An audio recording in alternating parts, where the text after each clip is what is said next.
You just realized your business needed to hire someone yesterday. How can you find amazing candidates fast? Easy. Just use Indeed. Stop struggling to get your job post seen on other job sites. With Indeed sponsored jobs, your post jumps to the top of the page for your relevant candidates, so you can reach the people you want faster. According to Indeed data, sponsored jobs posted directly on Indeed have 45% more applications than non-sponsored jobs. Don't wait any longer. Speed up your hiring right now with Indeed. And listeners of this show will get a $75 sponsored job credit to get your jobs more visibility at Indeed.com/kidsandfamily. Just go to Indeed.com/kidsandfamily right now and support our show by saying you heard about Indeed on this podcast. Terms and conditions apply. Hiring? Indeed is all you need. Astonishing Legends Network. Disclaimer. This episode includes the usual amount of adult language and graphic discussions you've come to expect around here. But in the event it becomes an unusual amount, expect another call from me. Welcome back to Scared All the Time. I'm Chris Cullari. And I'm Ed Voccola. And this week, we are wrapping up Season 3 with the introduction of a brand new miniseries that we're going to do on this show called Fear of the Unknown. Yeah, I forgot it's got a name. Let me explain. When we started this podcast, we wanted to establish our voice and do something new that no one else had tried yet. Hence, the show you all know and love, America's #1 fear-based podcast. But now we're 30 episodes into the show, and about 10 months into this journey, we decided, let's widen the lens to take a look, maybe once or twice a season, at some things that are scary, but in that more fascinating and intriguing kind of way. This series will include different urban legends, ghosts, monsters, aliens, cryptids, and mysteries that you may have heard covered elsewhere, astonishing legends, but never with that special scared all the time twist, which is to say, slightly skeptical, gently mocking, but deeply in love. There's no better way to begin this series than by turning our gaze to the placid shores of one of the most beautiful places on Earth, Loch Ness. Ever since I was a kid and a frustrated librarian said, I don't know, maybe try this, and pointed me towards a book on the Loch Ness Monster when I ran out of dinosaur books to read, I've been obsessed. I memorized all the famous photos, I learned to draw plesiosaurs, I even wrote a DARE essay in 4th grade about why you shouldn't do drugs if you want to grow up and be a Loch Ness Monster hunter like me.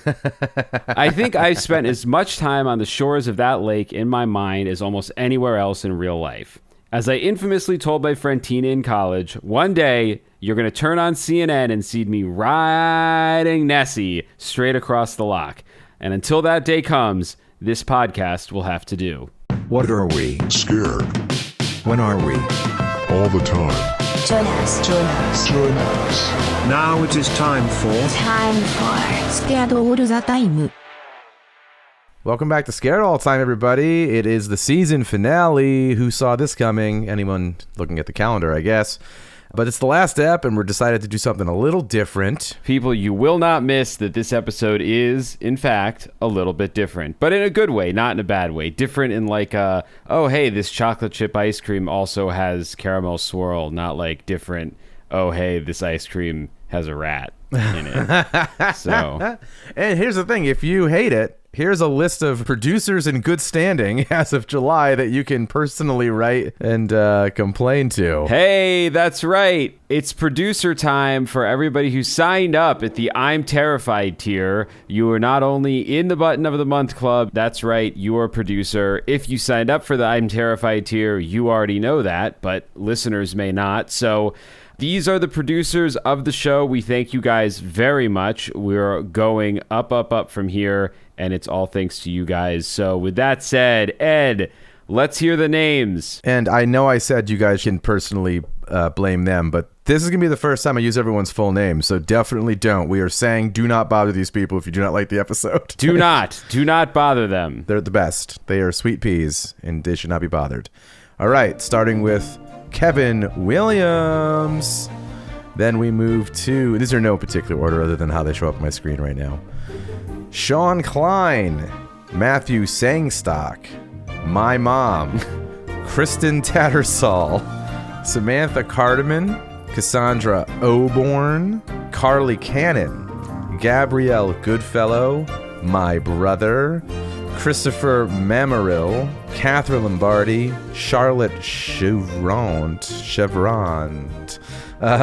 Claire Bellantine, Jonathan Banta, Lauren Martinez, Ambrosio Lamelli, Kristen Schoonover, Melissa Larson, Justin Richardson, Ariel last name. I always say that. It's the way it's written here. It's thank you, Ariel.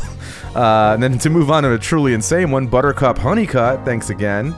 Donna Bowden, Royce DeWeese, Jeff Q. That's not even for their anonymity. They did that on their own. Marshall Kerchak, Justin Heron, who knows? Diana Elder, Tabby Ford, very fun name, and Isabella Cantoni Branco. Bronco, probably. It was a fun name as well. You are all fucking wonderful producers in good standing as of the month of July 2024. Thank you so much. And you know what's fun about that list is I feel like we're getting to know some of those names. Like, these are people who also, obviously, they very much enjoy the show, so they comment on things. They're on Facebook, they're on Instagram. Some of which we've met in person at Monsterfest. Some of them we've met in person at Monsterfest, so it's really cool to, like, have producers of the show who are not just people that are names on a screen. Like, it's actually people that we talk to. And they interact with us, yeah. And they interact with us, so that makes it even cooler. So if you haven't signed up for Premium yet, you know where to do it. Scared.supercast.com. Go check it out. We've got a lot of great rewards. And as the show grows and we're able to start, getting our legs under us more, and we feel like we've got a hungry audience, we are going to be trying some new things like this episode, like possibly some live viewing rewards where we watch movies with you guys and kind of have fun and drink and make jokes while we watch them together. We've got a couple of other things in the works. It's all just a matter of how dumb we are and how well we can figure these things out, and how much interest there is. And so far, you guys have been showing there's a lot of interest. So we're really thankful for that. And I guess with all that said, Ed's going to go hit the road and drive back to Los Angeles. You guys are going to go listen to the season finale of season 3, covering one of my favorite topics of all time, the Loch Ness Monster. And if anyone's listening to this episode on the day it comes out, I'm already on the road. So true, correct. Don't listen to Chris. I'm already on the road by the time this hits your sweet pea ears. Listen, there's so much time travel going on with this show. Sometimes I forget who's where, when. To quote another podcast I love, when is what? Absolutely. All right. Well, when is now, and now is the season finale. Let's get it started. As anyone who's been listening to this show for more than, 3 or 4 episodes probably knows, I've been wanting to do an episode on the Loch Ness Monster for a very long time. Especially after Monsterfest, where we were surrounded by all kinds of people selling Nessie art and Nessie stuffed animals. I mean, Ed, you're driving it back across the country for me. I bought a Nessie stuffed animal before we left. I couldn't fit it in my carry-on, so it's in Ed's car. He's going to drive it back across the country. I'm going to put it in the passenger seat. Yeah, dude, buckle it in. I don't want that thing getting hurt. So we all know I'm an obsessive, but I thought a good way to start this show would be to ask Ed what he knows about the Loch Ness Monster. So Ed, what do you know about the Loch Ness Monster? I know what everyone knows, that it's a monster that lives in Loch Ness, which when I went to Scotland, I learned was the equivalent of like just saying lake. Mm-hmm. I thought Loch Ness Monster, I didn't know what the fuck that term was until I got there and realized that was like the name of where it lives. Yeah. And I also didn't know it was 2 words. Okay. It was just so crazy to me. So in your head, it was just like LOCNESS monster. Yeah, I thought it was like, who's in your class? Well, I'm there, Chris Cullari's there, Loch Ness Monster's there. Like that, it just felt like a first and last name a little bit. Fair. But But that's kind of where it ends. Like, it's just kind of a dinosaur-shaped monster. Mm-hmm. Although, I will say this. The Loch Ness Monster, it's funny. Maybe, I don't know why I think this, but it feels like it's the most adorable of the cryptids, because I feel like so often people have shown the Loch Ness Monster as like a little goofball, like having little smile, Yep. Even the show art that I'm sure people have seen before they listen to this episode also shows him that way. He's like a little Gertie. We prefer she. Is it a lady? Well, I think sort of like a boat is a lady. All right, fair enough. So I guess what I'm saying is, I think the Loch Ness Monster is adorable and lives in a place that I can't believe they haven't found it yet.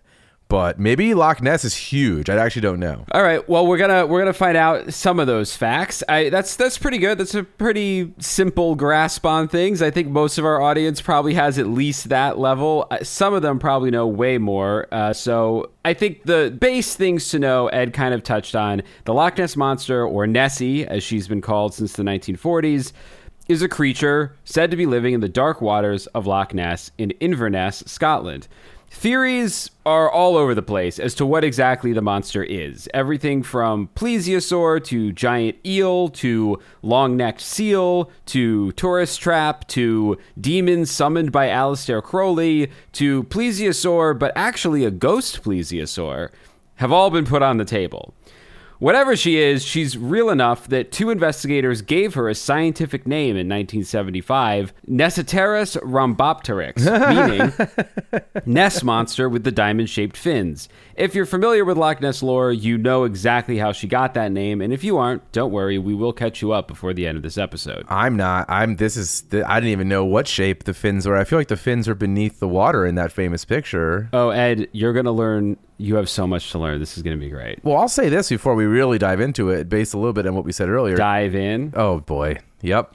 As you were talking there, I was kind of thinking a bit more about what I knew about the Loch Ness Monster, and I guess we'll probably get into it. Why the fuck do I know anything about the Loch Ness Monster? Like, why is the Loch Ness Monster, to me, kind of on par in terms of culture, made me aware of it in the way that Roswell crash is? Like, why is the Loch Ness Monster at that same level of, like, you just know it exists? Was it a Bugs Bunny cartoon? Like, what was it that put it on the radar of me through osmosis? And again, pre-internet and stuff. Like, you just knew about it to the point where I made an Instagram post a long time ago. I put a little tiny fedora on the famous photo of Nessie, and it says Elliot Loch Ness.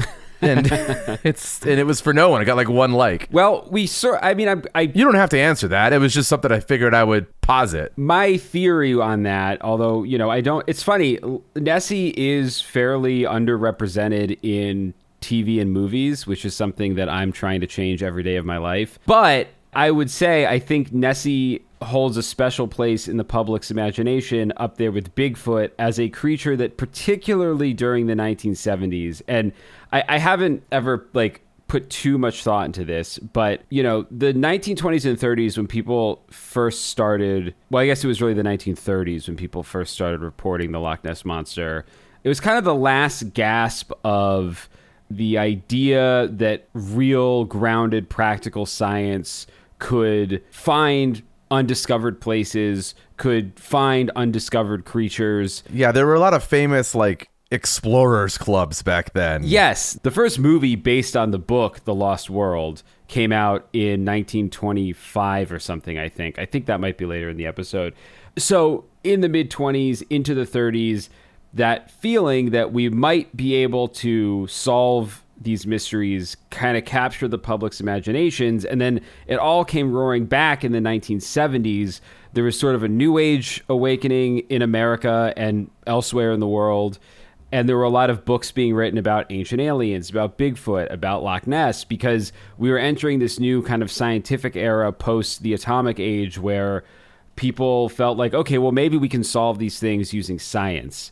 And I think that Time Magazine, Leonard Nimoy's In Search Of, those kinds of things made particularly Bigfoot and the Loch Ness Monster, ghosts, aliens, very popular. And then they just sort of circulated. They were just sort of everywhere. Everyone kind of knows them. It did become like Roswell. It did become common knowledge. And the photo that you're talking about, it's actually a photo we don't talk about in this episode because it is notoriously fake. You're thinking of the surgeon's photo. It's a black and white photo. Where Nessie is going away from you. No, that, I think what you might be thinking of, is it in color facing away from you? No, it's black and white. You're mixing up 2 photos in your head. I probably am. The black and white photo is the surgeon's photo, which is the traditional head and neck. I am definitely mixing them up. You're thinking of the Lake Champlain photo, which is my favorite. Yes, that picture that Ed is holding up to the camera right now of Elliot Loch Ness is the surgeon's photo.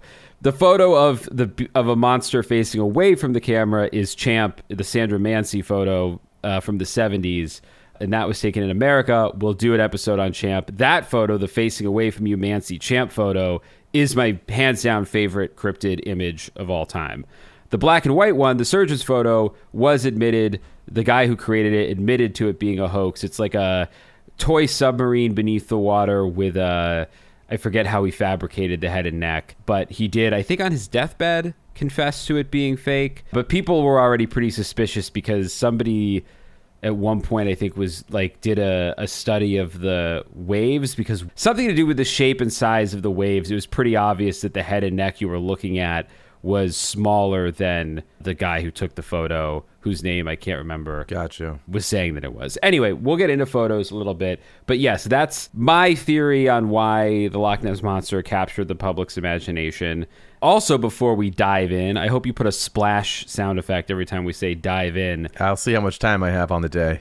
I should say, this episode is not going to be a comprehensive look at everything there is to know about Nessie. None of our Fear of the Unknown episodes are going to be comprehensive looks at the things that we're discussing. That's Astonishing Legends' job. They do a great job of it. They're the best in the biz. They're the best in the biz, and so these aren't going to be comprehensive. It's more fun. It's whatever catches my attention, the pieces of the lore that I love. So yes, there's going to be holes. If you are an expert on any of these topics, you're going to be like, why didn't they talk about this?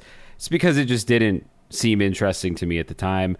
And I will also say this is not intended to be a part one, but I do suspect as we continue Fear of the Unknown, I could do 10 hours on the Loch Ness Monster. I could do an Astonishing Legends episode. So we'll probably come back to it more than once. But for now, this is a standalone Loch Ness Monster episode that'll have some, but not all, information about the Loch Ness Monster. That was a nice disclaimer. Yeah. Just took a job away from Mr. Disclaimer there, but it's fine. Wait, call him up. Call him right now and let him do one for me. He hasn't been on a while. He was on like an episode. He was on Caves. He's just been busy. He had a kid. Now he's Daddy Disclaimer. Daddy Disclaimer. So why is the Loch Ness Monster my favorite cryptid? Ed kind of almost touched on this without even realizing it. To me, Loch Ness and its secrets are an almost perfect cryptozoological puzzle. Here we have a creature that is both fearsome and awe-inspiring, living in a setting that is one of the prettiest places on Earth. And while we'll probably touch on the loch's access to the sea later, at the end of the day, the Loch Ness Monster is a beast that's either in the lake or it's not. Like Bigfoot can hide all over North America. Sea monsters have the entire sea, the 80% unexplored oceans that Ed calls outer space. Yep. Aliens have all of real outer space. Yep. But lake monsters are more tangible. They have a very specific environment. The loch is about 22 square miles. That's fucking huge. It's 23 miles. It's big. It's big. It's 23 miles long and 755 feet deep at its deepest point, although recently somebody claims to have discovered 800 and something foot spot, but it's not recognized yet. So it's no slouch in terms of size, but it is still relatively contained compared to a continent or the ocean. If you were looking for a person in a 22 square mile area, you'd probably find them. And the Loch Ness Monster is both a great deal larger than a person and, in all likelihood, not a single individual. So that's what's so enticing about it. You stand on the shore, you look out over the water, and it's like it could be right there, just beneath the surface. It's kind of like a cryptozoological Schrodinger's cat, a Heuvelmann's cat, if you will. That's a joke for 3 people. I'm not one of them. Bernard Heuvelmans is a famous chronicler and writer about sea serpents and lake monsters. We won't know if the Loch Ness Monster is alive or not until we find it. But finding it, that's the trick. Because despite our best efforts, getting any concrete evidence that Nessie exists has remained frustratingly out of our grasp. Since 1901, there have been more than a dozen well-funded and organized searches of the loch and untold numbers of smaller investigations, none of which have turned up anything truly undeniable, like a body or bones. There are photos, radar hits, sonar recordings, compelling film and video, and thousands of eyewitness accounts. But that is not enough to fully convince me. I'm a big believer in the saying that extraordinary claims require extraordinary evidence. And while Nessie swims through the loch in my imagination, I don't see much in the way of extraordinary evidence that can't be explained by misidentification at best and hoaxes at worst. Before we get into all that, though, this is the part of the show where we take a tour through the history of the subject at hand. And since our listeners probably know a little to everything there is to know about Nessie already, I thought we'd try something a little different. And instead of a rundown of information just from articles online, I thought we'd break out a source that we used in the Bermuda Triangle episode we did with Let's Get Haunted. That's right, we're turning to my best-selling series that I wrote as a second grader, True But Strange Unsolved Mysteries. Hold it up. I want to see it. Here we go. Oh, shit. And for people who aren't in premium yet, this is actually the third time True But Strange Unsolved Mysteries has shown up on our show. Yes. There was a truly insane werewolf incantation on the last live show. Yeah. If you missed it, you missed it, but definitely sign up because there's other crazy stuff in my archives that I will be pulling from for sure. But Volume 1 here, Bermuda Triangle and Werewolves for Volume 2. This is OG Volume 1, written December 8th, 1994. And this volume features ghosts, Bigfoot, UFOs, and the Loch Ness Monster, and Mokele Mbembe. So I wanted to start with just the beginning of my Chapter 2, Loch Ness Monster. Ed can see this photo here. Okay. I'll put these in the notes. It's, from what I can tell, he's drawn... I'm going to ignore the main part first and just tell you about how he's drawn the sky in blue crayon over all of the words. So it's nearly impossible to read. And then below that, it looks like Bart Simpson in some sort of long red cape at the shore. Yep. And he's holding, I don't know if that's a sextant or... It's a cross. Okay, he's holding a cross. And then in the water, coming out of the water, is like the huge head of what I would describe as like an eel standing on its hind legs. And it's saying, roar, oh no, black yum. It's speaking English. And then at the bottom, underneath, so the Bart Simpson type character, this will all be in the show notes. The Bart Simpson type character is on like a cliff's edge. And then off of the cliff, a second Bart Simpson looking person has splashed into the water with the word splash. And their word bubble, I cannot see what it says. It says help. Oh, so they're in a real situation. Yes. And I think, so basically someone's fallen in the water. Nessie might be there to help, but the person on the cliff is like, don't worry, I got it with my cross. My cross will solve all of this. Yes, and you're forgetting the detail of the disembodied hand with the blood that's already floating in the water. Oh, I thought that was a flamethrower. No. That's a hand because... As the text here tells us, Chapter 2, Loch Ness Monster. Go across the lake anyway, said St. Columbus. Okay, said John. Roar, water exploded all around. St. Columbus said, monster, go away and never hurt anyone. A man had just been killed by the same monster going across the lake.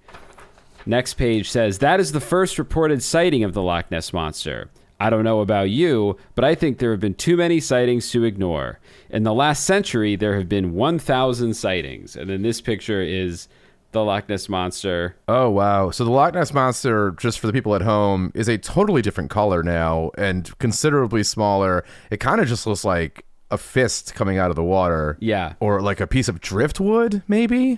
Just like the real Loch Ness Monster. No, I think I actually based that drawing on... There is a photograph, I forget what hoaxer took it, of a brown Muppet-looking head coming out of the water of Loch Ness, and I think that's what I was trying to draw in that photo. But, okay, so these first two pages are a little thin on details.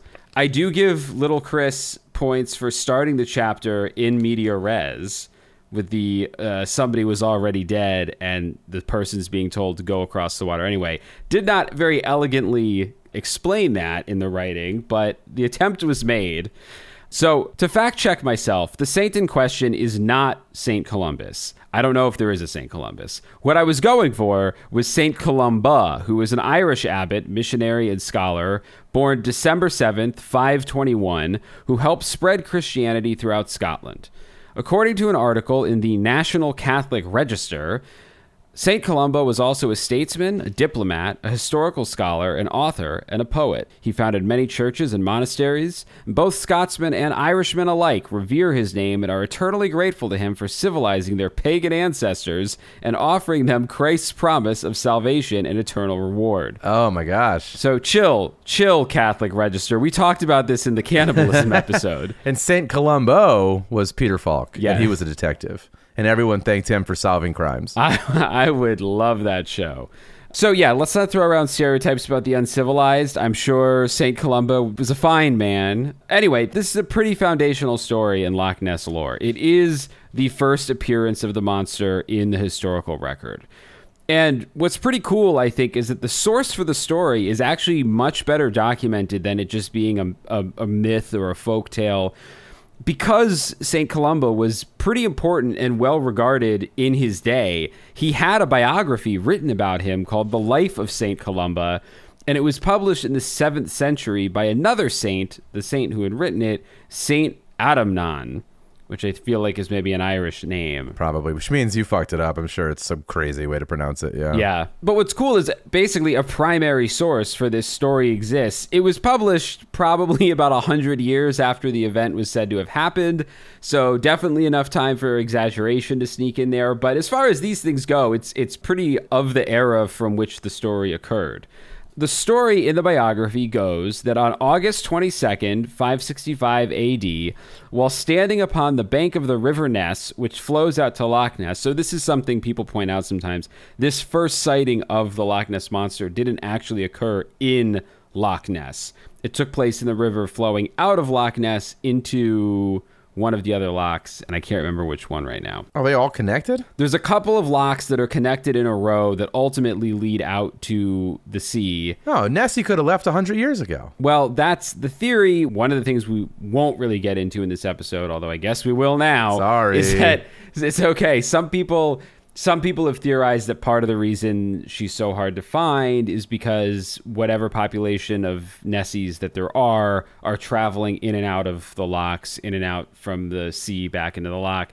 I don't think that theory holds much water, no pun intended. Wow, but there's a lot of this tonight. I don't think that water can flow in and out. I don't know if giant creatures could also be making their way in and out, but that's an idea for another time. So yes, this takes place in the River Ness, and Columba was standing on the shore contemplating the best way to cross to the other side, because in 565 AD, a river was a problem deserving of contemplation. If there wasn't a bridge, you had to figure out a different way across. So he was taking some time. And as he considered the problem, he came across a group of what are described as heathenish. So again, chill. Yeah, before St. Columba took care of it. Heathenish Picts who were busy burying a friend who had been attacked by an enormous water beast while swimming in the river. So this is actually where a miracle that's usually left out of the shorter version of the story occurs. Columba shocked these heathen Picts by laying his staff across the dead man's chest, which caused him to stand up and live again. I'm sorry, that's maybe above the pay grade of a saint, right? Like, that's a full-blown god. This guy got up to a lot, and that's one of the things. I mean, saints in this era, a lot of the ones who were written about, even contemporaneously, were constantly performing miracles and running into all kinds of creatures. At this point, though, I guess St. Columba was done considering how to solve his river problem, because he ordered one of his fellow monks, Brother Lugna Mocumen, which cannot be how that name is pronounced, but he ordered Lugna to swim across the river and bring back a small boat known as a kobold, which was moored on the opposite shore.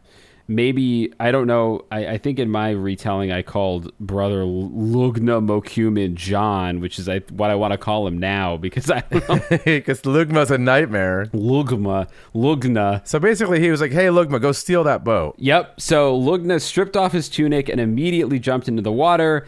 The monster, still hungry and alerted by Lugna's splashing around, surfaced and raced towards the monk. Everyone on the shore, including the heathens, cried out, hoping to warn the monk of his impending doom. However, Columba was unmoved. Instead, the saint stepped forward to the edge of the river and made the sign of the cross while invoking the name of the Lord. And he said, "You will go no further. Do not touch the man. Leave at once." And even though the monster is described as no more than a spear's length away from the swimming monk, it stopped and fled at the sound of the saint's words. As it's described in the writing, it moved more quickly than if it had been pulled back with ropes. Oh, wow. And we know from your drawing in your little book that it does speak English, so it understood. Yeah, it understood. The monster fled back into the depths of the river, allowing Brother Lugna to paddle the boat back unharmed. And according to the story, the power of the double miracle caused the heathens to give glory to the God of the Christians and convert on the spot, where they were baptized in the now monster-free waters of River Ness. So, and, people take pains to point out that's the only time in the lore that we know of that the Loch Ness Monster has ever been described as attacking somebody. So perhaps Nessie converted in that moment as well and is now a Christian. I thought you were going to say that Nessie was like just looking out for whoever's boat that was, being like, hey, buddy, this is not free. Yeah, put it back. Put it back. Okay, fine, I'll leave. Fuck me then, and just leaves. Yeah. Or thought John / Lugnut was drowning, wanted to help. Maybe like a dolphin. Then he saw a guy shouting all crazy on the shore and was like, well, I don't need this trouble. I'm out of here. Well, yeah, I mean, St. Columba, I scratched the surface a little deeper on him, and he was a man of action. This guy... He sounds intense. This guy was a prophet. He prophesized on the regular. He cured the sick, the disabled, and the lame. Once, speaking of things that I think are reserved for Jesus, he didn't have wine, so he changed water into wine. Oh, wow. For mass. This is a free market. He's a competing entity, I guess. Yeah, he was trying to make a name for himself. He produced water from a rock. He calmed storms at sea. He conversed with angels. He did Moses shit, Jesus shit. He slid into angels' DMs. Yep. He subdued other savage beasts like boars and serpents. He provided several fishermen with bounteous catches of fish, brought peace to warring factions, and also multiplied a herd of cattle. He was the goat, dude. And exorcised demons. He was the fucking goat. Yes, he was the goat. When it comes to saints. Yep. So St. Columba, if I had to pick a saint... On my fantasy football team. On my fantasy football team, he'd be up there. You just realized your business needed to hire someone yesterday. How can you find amazing candidates fast? Easy. Just use Indeed. Stop struggling to get your job post seen on other job sites. With Indeed sponsored jobs, your post jumps to the top of the page for your relevant candidates, so you can reach the people you want faster. According to Indeed data, sponsored jobs posted directly on Indeed have 45% more applications than non-sponsored jobs. Don't wait any longer. Speed up your hiring right now with Indeed. And listeners of this show will get a $75 sponsored job credit to get your jobs more visibility at Indeed.com/kidsandfamily. Just go to Indeed.com/kidsandfamily right now and support our show by saying you heard about Indeed on this podcast. Terms and conditions apply. Hiring? Indeed is all you need. So moving on from St. Columba, the next page in the book, and this is where we will put the picture of this page, but I also encourage you to look at the other links in the show notes, is the Loch Ness photo file. Oh, wow. That is a serial killer's Xerox if I've ever seen one. Yeah, this was my plan to restrain and murder the Loch Ness Monster in the back of a van based on the way this looks. That's crazy looking. You'll see, listener, that I've haphazardly glued some very poorly photocopied images from various Loch Ness Monster books onto a page. And it reminded me, Ed, we've talked about how we both put together our own little X-Files as kids. Did yours have a lot of photos? No. We were pretty much exclusively typewriter written stuff and whatever stamps we can get from like my dad's office, because there was like a one guy who sent out all the invoices and they had like paid stamps, confidential stamps. Yeah, the big red. Yeah, so we had to like work with mainly stamp-based creativity. Sure. Photos were my favorite thing to put in the files because I'd go to the library and photocopy whatever I could. Was it a photocopy machine you had to put like a dime in or like a nickel in? Yeah. So I'd get a little bit of change and I'd photocopy all these photos, which I think is why the subjects of True But Strange Unsolved Mysteries Volume 1, most of them have photo files, and I think it's because they were just all the pictures that I'd photocopied and I needed somewhere to put them. Sure. So the first photo here, the big one at the top, is a large copy of one of Robert Rhines' photographs, or Rhines. I'm not sure how to pronounce his last name. It might be my favorite Nessie photo ever. What I'm going to do is I'm going to send color versions of these photos to Ed so that he can see them in all of their glory. Sure. And we can talk about them. But listener, you should definitely go to the show notes if you want to follow along and see these pictures. Or just Google as we talk. Oh, what? This looks like space photography. I feel like I'm looking at something in the Milky Way. Yes, we're looking at the grainy image that appears to show the torso, long neck, head, and possibly arm, leg, fin-like protrusions. What's really exciting to me, or what was really exciting to me as a kid, was how this photo was taken. And this actually, when I realized this as I was writing this episode, I kind of blew my own mind. So this photo was taken in the early 1970s, I think 71 or 72. So I learned about this photo just 20 years after it was taken, which is not really that long compared to where we are now in the timeline. Sure. It was still kind of new, and it was before I had internet. So all I knew about this photo was that it was spooky and mystical feeling, and all I really knew about it was what I could read in the, 10 to 12 books on the Loch Ness Monster that I checked out over and over and over again from 3 or 4 local libraries. And so the story I knew about this photo went something like this, and I'm quoting here from an article on bbvaopenmind.com. In 1972, American inventor, lawyer, and musician Robert Rhines was on his honeymoon in Scotland when he spotted in Loch Ness what he described as a large, darkish hump with rough, mottled skin like the back of an elephant. The sighting lasted for over 10 minutes, and Rhines was not a credulous man. He had a scientific background, although, to interject, the veracity of his credentials would come under major scrutiny in later years. Oh my God. But despite some of his credential thievery, he was an MIT graduate, he was an inventor, and he was a sonar pioneer. He was an internationally celebrated patent attorney who held, I think, 800 some odd patents, among them a process for fish growth acceleration and a light communication system for secret signaling that I doubt ever worked very well. Oh my God. He also, random fact about Robert Rhines, and I looked high and low online to see if I could find this, and I couldn't, but if someone can point me towards it, I'd be forever grateful because I really want to hear it. Rhines composed the theme song for a musical about New York Mayor Fiorello LaGuardia. Oh, wow. One day he'll have an airport. Yeah, basically. That's one of the tracks. The show was called His Honor, HIZZONER exclamation point. Wow. What year was that? I didn't write down what year it was. I mean, it was well after LaGuardia was actually the mayor, because he was mayor in like the 30s or something. Okay. The show came out in the 60s or 70s, and I think they made a TV version at some point. Well, you know who would have written it before he was mayor is Columba. Yeah, because he was always prophesizing everything. And just good at everything. He probably, maybe there's some musicals that Columba wrote that we don't even know about. In any case, Robert Rhines knew that the idea of a monster in the loch was ridiculous, and that if he had not seen it with his own eyes, he would have thought it was crazy. He said, "I may not be able to prove it, but I know there was a plesiosaur in Loch Ness because I saw it." So, to try to prove it, Robert Rhines raised some money, organized a team of experts, and brought some high-tech cameras to the loch. The plan was to submerge these cameras deep into the water and connect them to one of his high-tech sonar systems.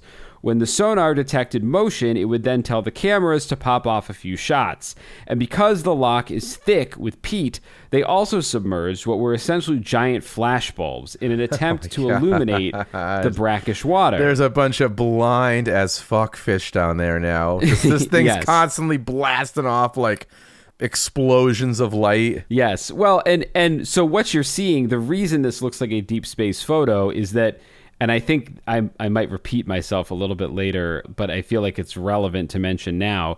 The reason this photo is so goddamn grainy is because the flash bulbs didn't just light up the water the way that they would light up a room. The flash bulbs shot out light that then bounced off of all the peat and all the detritus in the loch that make it hard to see to begin with. So that's why it looks like you're looking at this image through fuzz, because you sort of are. You can see in the lower right-hand corner where the flash is going off, and then you can see it illuminating all the peat. So that's why it looks like shit. This must be a pretty deep camera then, because Loch Ness, or excuse me, I want to say Loch Ness, I think it's its first name, you know? Yeah. But Nessie is pretty like above where the image is taken, which means it's, in my mind, it means this is a pretty deep camera, because I don't imagine Nessie's like hanging out at the surface a lot. No, yeah, they sent it, I think, about 100 feet down. Yeah. So in 1972, Rhines announced the first major fruits of his work, which is a series of underwater photographs, of which this one we're looking at is just one of them. We'll look at the others in a bit. So one of them is this. It's just two Nessies fucking, and he's like, I don't even know what to, I'm sorry, everyone. Yeah.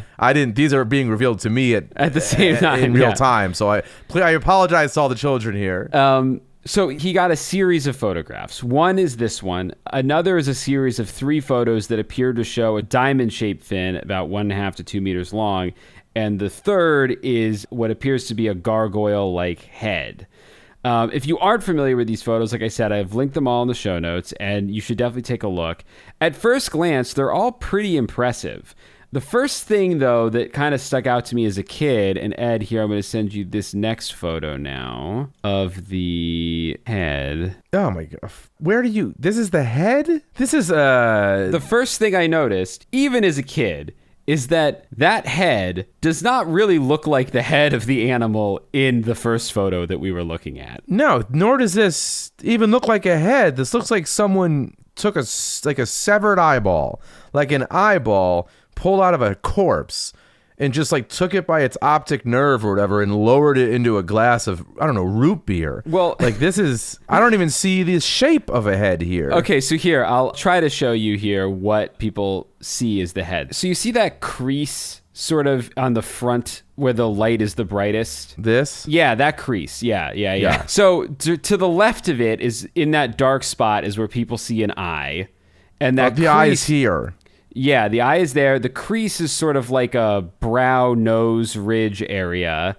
And then like the actual mouth is down further towards where there'd be like a point down here. And then they see these 2 horns that Rhines and one of his other scientists that he worked with thought were these horns on the top of its head that it might use as a breathing apparatus, that it would stick up out of the water so that it doesn't have to raise its head up out of the water. I mean, that's interesting. But again, all I'm seeing here is like a meatball somebody rolled in broken glass and then dropped into a jar of root beer.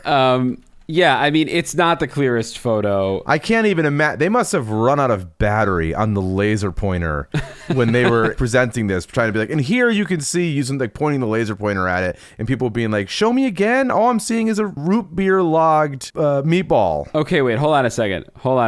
I'm going to send you this. So this is sort of an artist's rendering of what people are seeing. Okay, this, I will say, is incredibly helpful. Yes. Because it adds, I don't know, the neck goes a long way. Yes. But this is, again, it's an Animorph cover where Nessie was turning into a meteor. Or an asteroid or something. Yeah. This is like, what if Nessie fucked the Thing from Fantastic Four? Yes. Well, that's one way of putting it. My point is just, it's definitely not the same animal as the first photo. So I think that, says a lot in and of itself, unless you're going, well, like, okay, one of these represents a female and one of them represents a male or something. You've got some explaining to do. Yeah, no, that's rough. If that artist rendition didn't exist, we'd be here all night. Trying to explain what this is. Trying to tell me that you see anything in that photo, yeah. But, okay, so here's the thing.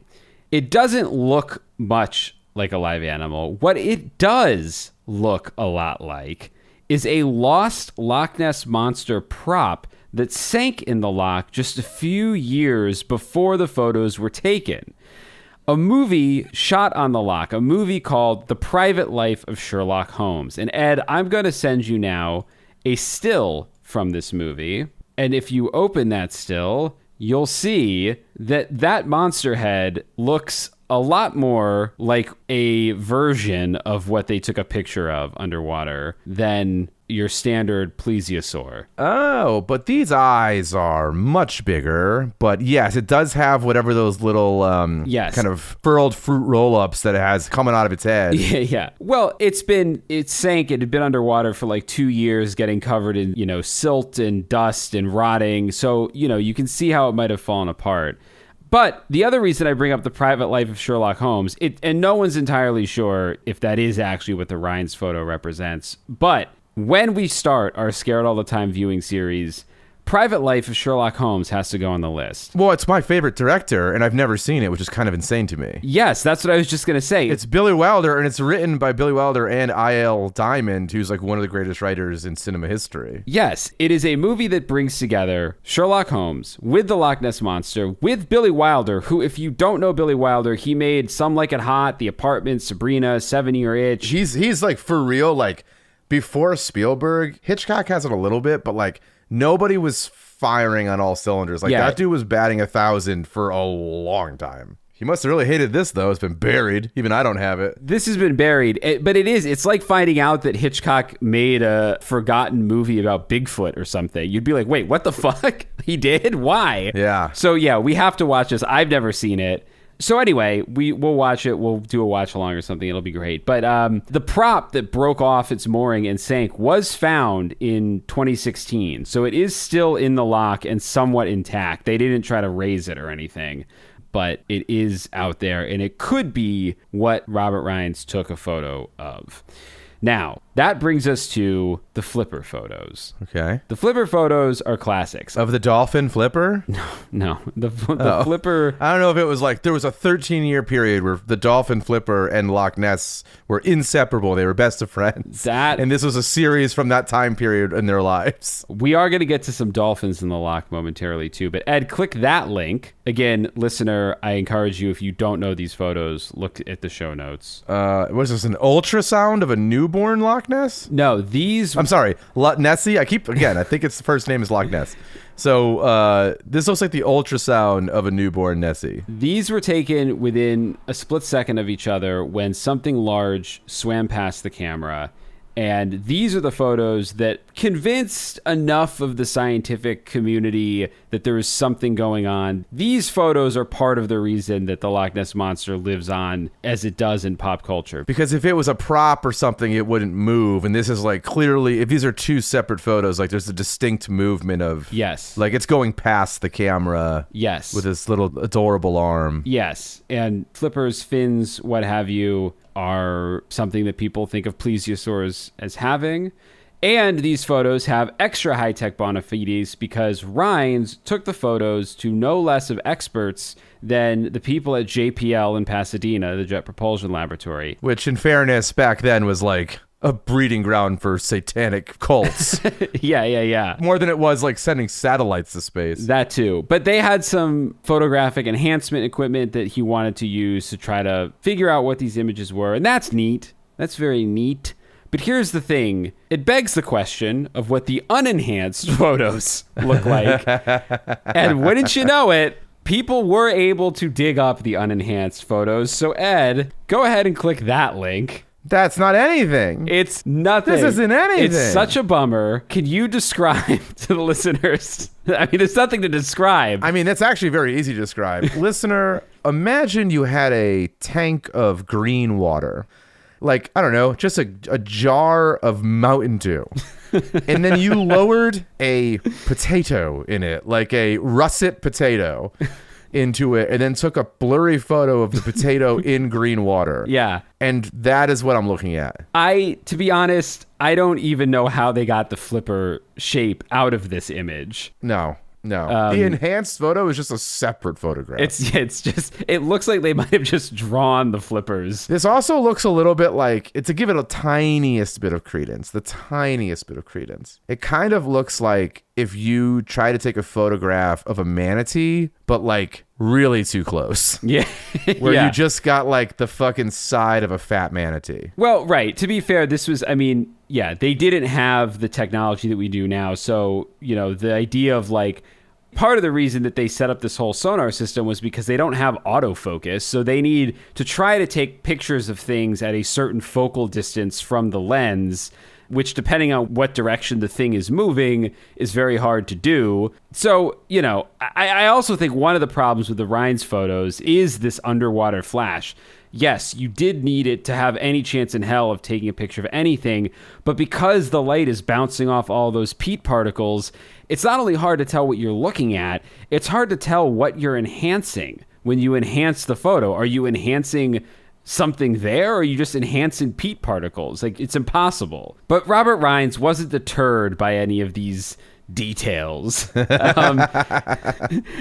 you think this is where the term "for Pete's sake" comes from? Well, for Pete's sake, you think you see anything? Probably not, but I'll put that in my headcanon now that that's where it came from. Rhines, he was a man of, he contained multitudes. Rhines contained multitudes. He was a man of science. He knew that this was a lunatic thing that he was trying to prove, but he was convinced that there was an animal in the loch. And when he got these photos, he was encouraged. What he wanted to do more than anything was get the Loch Ness Monster officially listed as an endangered species, so that his fear was, once this became even more popular, when these photos came out, he was genuinely concerned that people were going to come try to hunt it and kill it. That's a good concern. That's a concern that has tons of historical of fucking course they would. But for it to be protected as an endangered species, it needed to be scientifically described and named. So he teamed up with a naturalist, this guy Sir Peter Scott, who was the son of some other famous naturalist, to describe and name the Loch Ness Monster. So they settled on Nessiteris rhombopteryx as its scientific name, again, meaning Ness monster with diamond-shaped fins. They published in Nature, not a peer-reviewed paper, but they did publish an editorial in Nature that named it and also described its anatomy and also speculated on its origin, which they said was of a plesiosaur population that became landlocked some 12,000 years ago. They said it numbered a viable population that could be less than 30 individuals, and its diet is mainly fish, including salmon, of which the loch has plenty. But a couple things about that. Well, okay, wait, before a couple things about that, I will say, to me, the best thing that came out of this, so I said earlier my favorite cryptozoological image is the Mansi photo, and that's my favorite photograph. My other favorite cryptozoological image is Peter Scott's painting of a pair of Nessies that was his attempt at trying to give us the best look at what these creatures look like. When in love. So, Ed, that is the painting. It's called Courtship in Loch Ness. So it was them in love. I wasn't wrong. Yeah. It's my favorite piece of cryptid art of all time. Like, I think it's a genuinely, like, I love aliens and monsters and ghosts and all that stuff. There's very little alien, ghost, monster art that I would ever hang up in my house. This is one of the things that I would. It's beautiful. Like, it's peaceful. It's achy and bruised. It captures, to me, like a sense of forbidden nature. Like, it's not scary, but you feel like you're seeing something that you're not supposed to be seeing. I don't know. That's because they look like skinny dicks. Their heads and neck look like skinny dicks. They look like manatees. They look like manatees. No, but it's like if a manatee had a dick nose, or if the one on the right, so if anyone looks at this in the show notes, there's like one on the right whose back is like cresting out of the water. So I have no idea how tall the rest of that body goes. It could very well just be a dick of a bigger creature. No, it's not. It's a little cute hump, and it's cruising through the water of Loch Ness. Okay, so Peter Scott, R.I.P. God bless, you painted a beautiful image. As far as the rest of this, I am a firm believer that if the Loch Ness Monster is real and not some sort of supernatural creature, there must be a breeding population. So good on them for suggesting that. But 30 is a wildly low number to avoid inbreeding. It's not impossible. Well, this is how their heads got so skinny and weird. I know, this is why they're all lumpy. From all the years of fucking the 3 that they knew. They're all lumped up from all that incest. Yeah. They probably didn't even start with diamond-shaped fins. Yeah. There are animal species that number less than 100. There's a tiny little porpoise called the vaquita, which lives off the coast of Mexico, that has been cataloged as few as 20 remaining in the wild. So it's possible, but we're talking about a sizable animal with at least 30, realistically closer to 100 individuals living, again, in a 22 square mile lake. Think of it this way.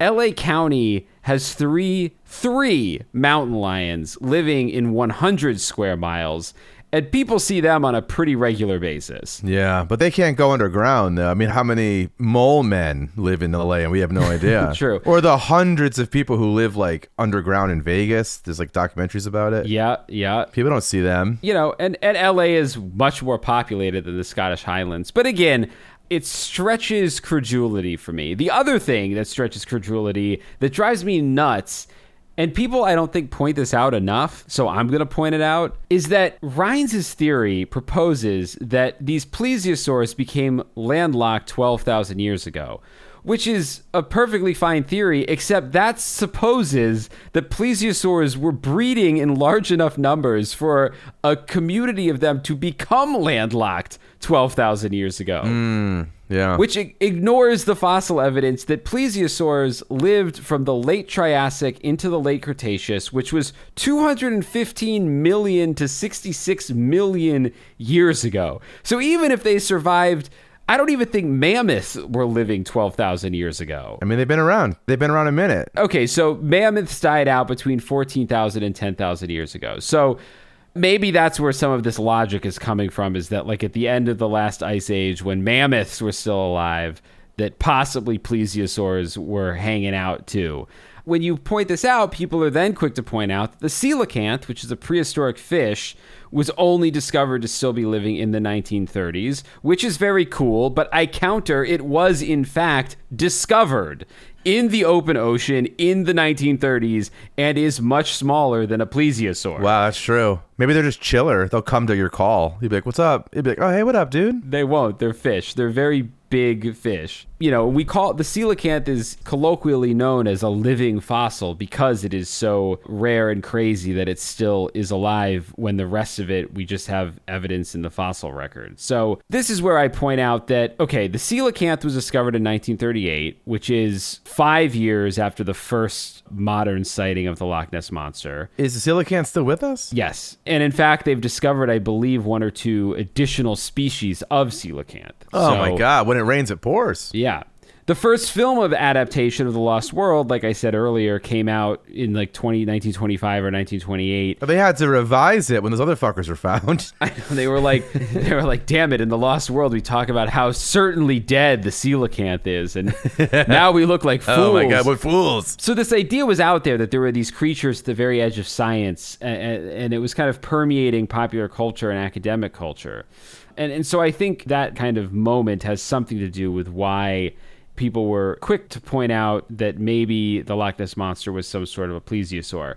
But there are 2 other details that are damaging to the plesiosaur theory. I have one. I think I have one I can guess. Go for it. That their spines only cost like $50. Fuck you. My plesiosaur vertebrae, I don't have it on my desk in front of me, but it's a treasured item. Whether or not it's a cow, who knows? But no, 2 other damning details. One, plesiosaurs didn't actually have diamond-shaped fins. They had flippers, but they were more like seals or dolphins. Like, they're more fin-shaped than diamond-shaped. Not in that painting you just showed me. That painting and the insane...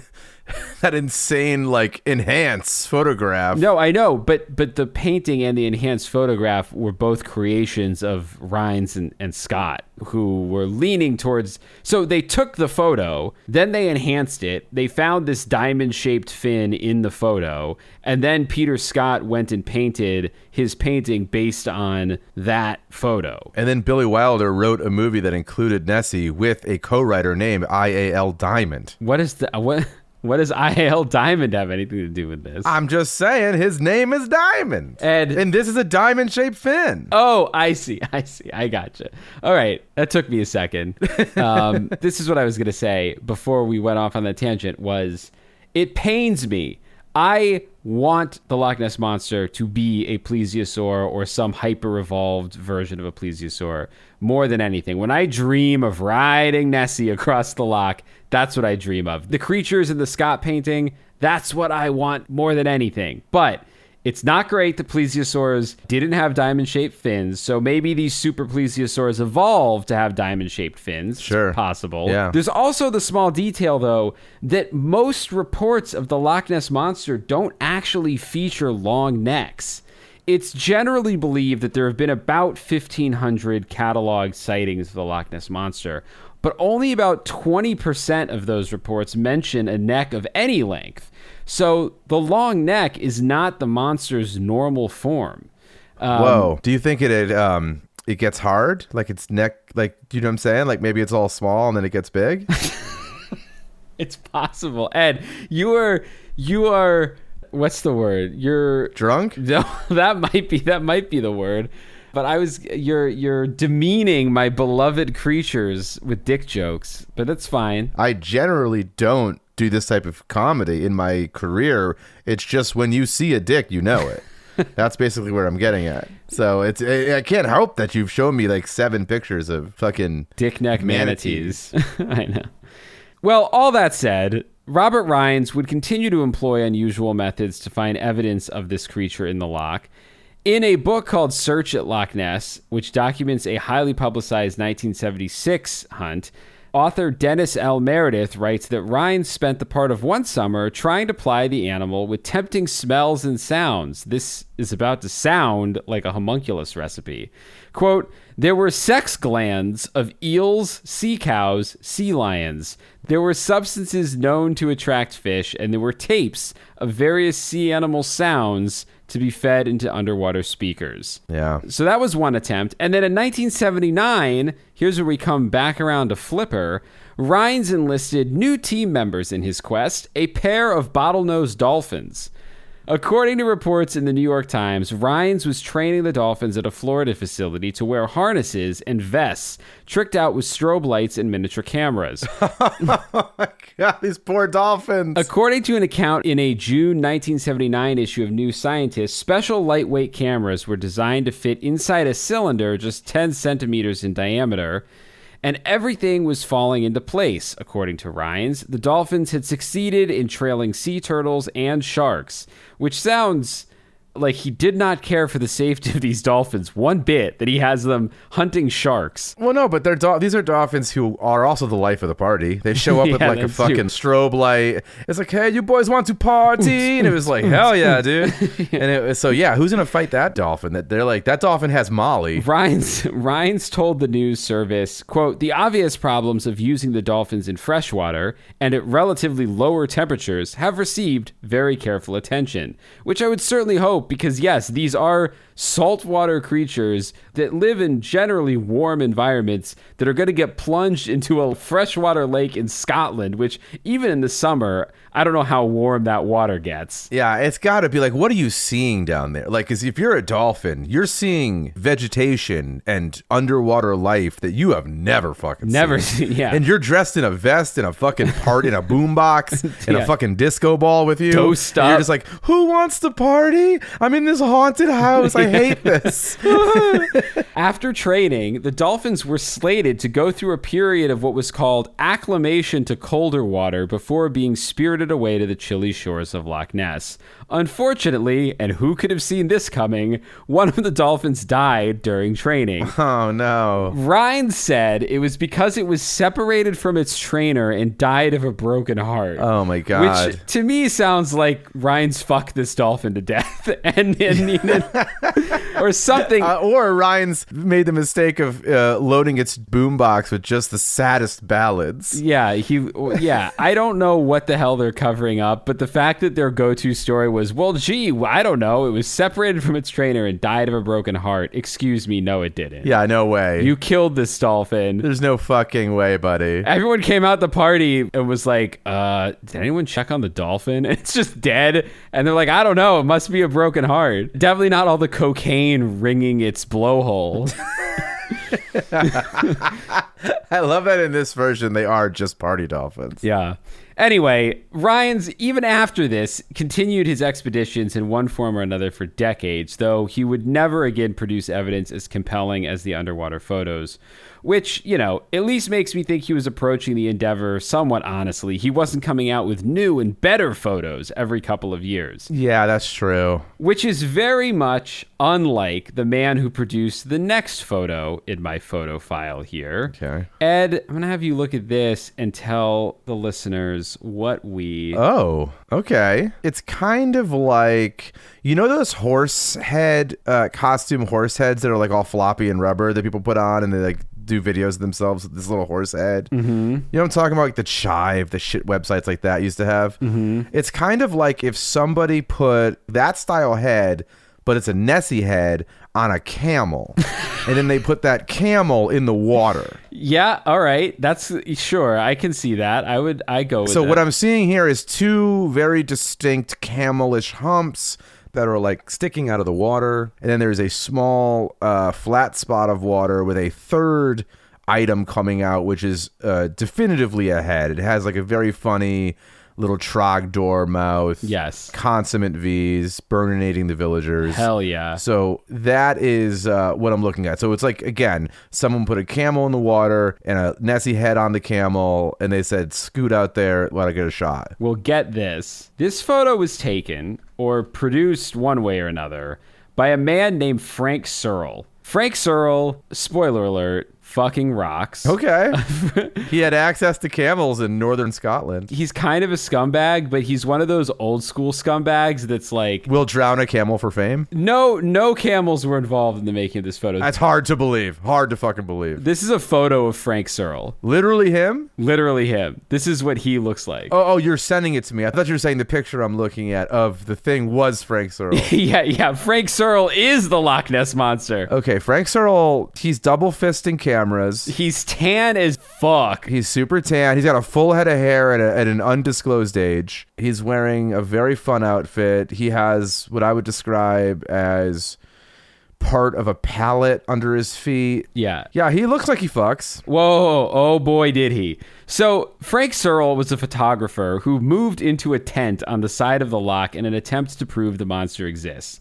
And wouldn't you know it, he managed to take that photo that I showed you just in time to release it to the press 2 days before Robert Rhines released his. Huh. No one's entirely sure how Frank knew what was going on in the Rhines camp, but word's got to spread. There's a network out there of people living in tents near the loch. I'm sure. According to Mike Dash, a man whom Searle attempted to kill with a Molotov cocktail. Oh, wow. Frank. More on that in a minute. Flamin' Frank, they called him. Mike says, quote, "The generally accepted take on Searle is this. At some point around 1972, perhaps frustrated by his lack of results in monster hunting, he chanced upon a log floating in the loch that happened to resemble a humped monster. A carefully composed photo dated July 27th, 1972, brought in money and much better fame." Now, I don't know. He produced a lot of photos. I don't know which of them is this first one. I don't think it's the one we're looking at. But anyway, this photo that he carefully composed to look like a monster brought in money and much better fame. The latter, fame, attracted visitors to Searle's caravan site, where the photographer soon erected a, let's be fair here, free exhibition, and those visitors could be persuaded to part with money for postcards, booklets, audio tapes, and donations. You would have been one of them. Oh, absolutely. From Searle's point of view, renown also brought the useful perk of short-lived young female assistants. Oh, Frank! He called them, quote, Girl Fridays, willing to share his watching duties and his bed. Wow. Frank the Skank. Frank the Skank. There were several of these girls, one an Australian, another a Brit, a third a Belgian named Lieve Peaton reminisced. There was no romantic involvement, not for him, not for me, but there was a physical involvement. It sounds harsh, perhaps, but that was the 70s. People experimented, and there was no AIDS back then. So that's true. This is because I think she's just, he or she, whoever this is a quote from, Lieve Peaton, one of his Girl Fridays. They seem to be describing the 60s, but yeah. The 70s is pretty good in the sense that, yeah, like kind of post-Coke, pre-AIDS. Yeah. So then back to Mike. He says it seems reasonable to assume that Lieve and perhaps some of the other assistants recruited from small ads in parts of the country where the unemployment was high, were more attracted to the romance of monster hunting than they were to the short, baked bean munching, prosthetic-footed Frank Searle. Wow. He was wounded in the war, so hence his prosthetic foot. Well, there's no reason to. I mean, he served. That's cool. Yeah, well, Mike talks shit on this guy because Mike and his people hated Frank. Yeah, because Frank got all the chicks, and Mike's sitting underwater, like trying to snap pictures of Pete. Well, and he's like, "Oh man, Frank tried to kill him with a Molotov cocktail," which we're getting to. Oh wait, well, yeah. So it sounds I can't trust Mike. He sounds like a man who just wants to destroy Frank's reputation because he was one time had a flaming bottle thrown at him. Mike says that Frank would continue to release his photos until 1983, becoming notorious for slightly tweaked versions of various images which featured extra humps or subtly different angles. I mean, I would say the very first photo, the photo that we saw, the first photo I've seen, honestly, that's one more hump than I was expecting. So you're saying he just started adding humps? That's pretty wild. Well, he added a lot of different things, but his photos, you can see the photo we looked at, and the reason I love that photo, even though it's fake, he did have a charm to the way he made these photos. They're clearer than most Loch Ness Monster photos, obviously, because they're fake, but there's something about the simplicity of the silhouette. I don't know. It's a photo that you kind of want to believe in. It's a little E.T.-like. I don't know. Yeah, it's interesting that you mentioned the word silhouette because all of the truly great, memorable cartoon characters have a silhouette. Bart Simpson has a silhouette. You turn the lights off, you know exactly who that is. Mickey Mouse has a silhouette. Yeah. Popeye has a silhouette. Like, just in silhouette, you know exactly what they are, and that's what makes them endure for 100 years. And I feel like Nessie has a fucking silhouette. Yeah, well, like that silhouette against a background, you go, that's fucking Nessie. And I think a great silhouette, you can last 1,000 years with a great silhouette. Yeah, I mean, Guillermo del Toro talks about silhouettes in monster design all the time and how important a good silhouette is. So, you know, Nessie definitely has one. I think Frank's version in particular has a charm to it. So the other reason he got away with these kitschy pictures for years, though, is because the papers that bought his shots didn't really care that they were fake. They were just selling newspapers. He also got away with it, though, because he was an intimidating man and was widely feared around the loch for his behavior. The ironically named Tony Harmsworth, who helped set up the official Loch Ness Monster exhibition, which was a competitor to Searle's Information Sex Hut, told the Glasgow Herald that he once found a note stuck to his car windshield that said something like, "Your time is running out." Wow. Which, Frank saw that he had some competition and wanted to chase them off. So as people began investigating Searle and his hoaxes, one man made a discovery in an Inverness newspaper shop. He found this postcard of an Apatosaurus, which is a kind of dinosaur. And when they closely examined the image, they revealed some startling similarities to several of Searle's photos.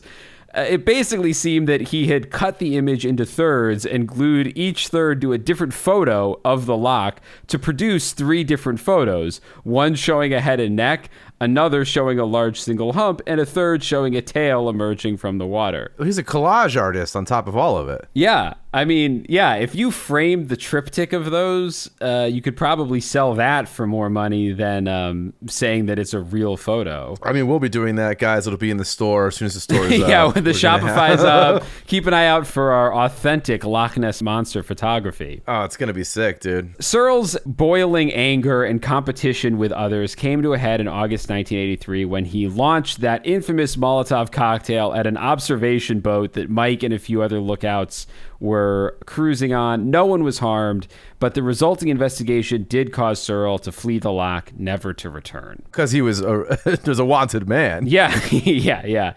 And a documentarian did find him later, but it was like a few months after he died. I think he died basically broke in like a shitty apartment in London. So sad end to Frank Searle, but sounds like a wild life. I mean, here's 2 things I wanted like to throw in here for 1983. Yeah. Because it's obviously like what an event. Searle giving up the shores of Loch Ness in 1983 is right up there with, in 1983, Kiss also stopped performing with makeup. Okay. Is that a fact you just know off the top of your head? No, and it wasn't even that they stopped, it's that they began performing without makeup. I looked up important events of 1983 to make sure that Frank was on the list, you understand. I see. I see. We got to let Google know. And he's not in the immediate top part of the list. Disney Channel was launched. Los Angeles tornado, a rare tornado with winds of 157 miles an hour, struck Los Angeles, destroying homes and businesses. Twisters Part 2 coming up. Twisters Part 2. It flipped cars and damaged the LA Convention Center. Oh. So I'm looking here, and it's upsetting, but it looks as though Frank leaving Loch Ness is not on the list of most important events of 1983. Well, we got to juice those Google search results so that we can make it the most important event of 1983. Although I will say, in terms of like good bones, better bones than the bones of Loch Ness. God, I got to stop calling it Loch Ness. It's not its first name. Better bones than the bones that didn't exist of Nessie. Mm-hmm. I think we have a real scared home video movie on our hands of like just Frank and his story and the like wild love triangle that was like, we're going to be kings of the Loch Ness monsters, lore. We're going to call it, what's his name? Frank Scuzzy? Searle. Frank Searle. Oh, Surly Frank. Yeah. We're going to call it Frank Searle, our lore and savior. Ooh. And it's about like Loch Ness lore. It's about like the three guys who wanted to own the lore of Loch Ness. Well, here's the other little ingredient I'll add to sizzle into that stew. In the 70s, and this is for a different Loch Ness Monster episode, we could probably do a whole episode just on this piece of it. Aleister Crowley, the famous Satanist black magic practitioner who was also hanging out at JPL, bought a house near the shores of Loch Ness to do rituals in and lived there with other people throughout the 70s. This is a story you're not going to hear starting with, so these millennials did this. Yeah, no. And I'm sure Frank Searle crossed paths with him because Aleister Crowley was a notorious sex freak. So I'm sure those girls were going back and forth from the Loch Ness love tent up to the house where Aleister was doing his rituals. So yeah, there's definitely a movie in 1970s Loch Ness and all the kooks and crazies and scientists who were mingling around the shores of the loch. And we're going to start working on that tomorrow. So if anybody hears this and tries to Frank Searle us, so help me God. We're gonna throw a Molotov cocktail. We'll go Frank Searle even harder on you. Yeah, we're going to double down on Searle. Yeah. You just realized your business needed to hire someone yesterday. How can you find amazing candidates fast?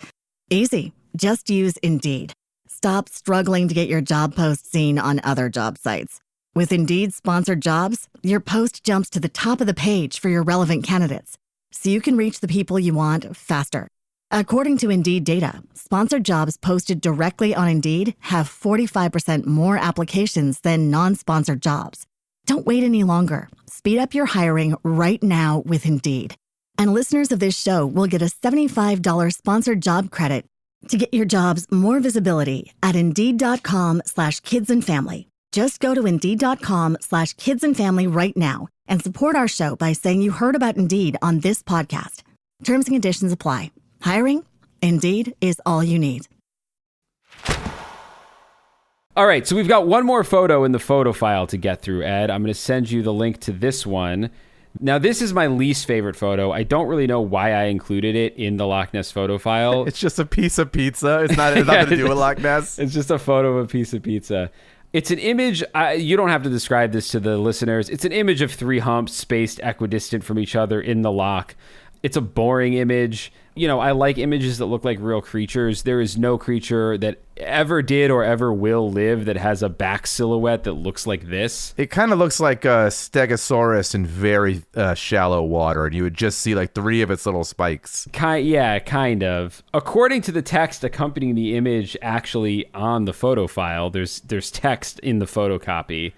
A man named Lachlan Stuart took this picture on July 14th, 1951. He claimed that he thought he was seeing a powerboat at first, but it seemed to be moving too fast to be a boat, plus, the three humps. So he got out his camera and popped off a shot before it disappeared.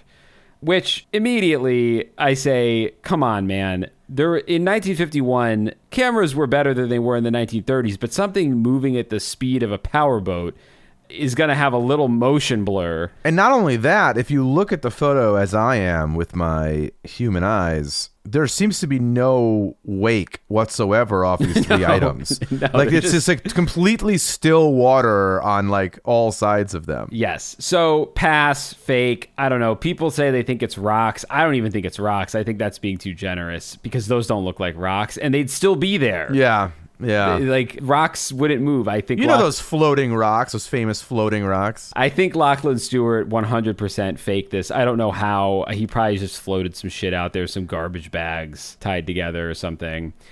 So pass, fuck that. Moving on to the end of the Loch Ness Monster chapter, page 12. Little Chris moved on from his photo file to a page with, I know you think these are Bart Simpson-like. It's just how I drew people. Okay, so we have a new page here, and it looks like this is the worst Bart Simpson to date. It is, I don't even know, a yellow blob with a flat top haircut, one eye. Is this even a person? It's a person. This is just how I drew people, Ed. It's like if Bart Simpson and Herman Munster fucked. It's just... What is this? Is it saying? Is it thinking? Is those thought bubbles? Well, so the page says, I don't know if you believe in the Loch Ness Monster, but like I said in the first chapter, here is a story that might change your mind. And then the thought bubble says, I think I'll think twice next time. Because I knew better. All right, so the near motorcycle crash. Baroom, baroom. Alex Campbell, age 28, was driving his motorcycle along the road by Loch Ness when all of a sudden, in very large capital letters, oh wow, he saw the Loch Ness Monster. He put his foot to the brake and the Loch Ness Monster slid away just in time. So next time you go to Loch Ness, watch out. You never know when the monster will strike next. There are some crazy indentations, like after periods. Sometimes you have like 60 spaces. Sometimes you have one. And the funny thing is, I wasn't typing these. We would write them longhand, and then like room moms at the public school, like other people's parents, would come in, moms who knew how to use computers, and they would type it up for us. Oh, wow. That is an interesting fact. We'd sit next to them and they would type it up. This is so crazy then. So you got BTK who helped you with yours. Yeah, unfortunately, I think I had a woman whose son has sold 2 companies to Facebook now. So none of that rubbed off on me. No shit. Fuck. But that's it. That's the end of the Loch Ness Monster chapter. But of course, that's not the end of the episode because I had to do my research to fact check my young self. And it turns out I really mixed up this chapter or this story because it wasn't until I researched the episode that I discovered I actually mixed up 2 different Loch Ness tales into one. That's okay. I mixed up 2 different Loch Ness photos earlier into one. The story I told in the book is actually the story of a man named Arthur Grant, not Alex Campbell. The story I got pretty much correct. Arthur Grant was a veterinary student, and in an article from historicuk.com, I confirmed that, quote, Grant was returning from Inverness on his motorbike around 1 a.m. when he almost collided with a dark object coming across the road. In the bright moonlight, Grant was able to notice the animal's small head, long neck, large body, flippers, and tail. Frightened by the motorbike, it quickly fled back into the loch. Grant was amazed. It was unlike any animal he had ever seen. Wait, so you're saying that fucking Nessie can cruise on land? Oh, yeah. And again, that's a whole other episode. There's a whole subgenre of Nessie on land stories.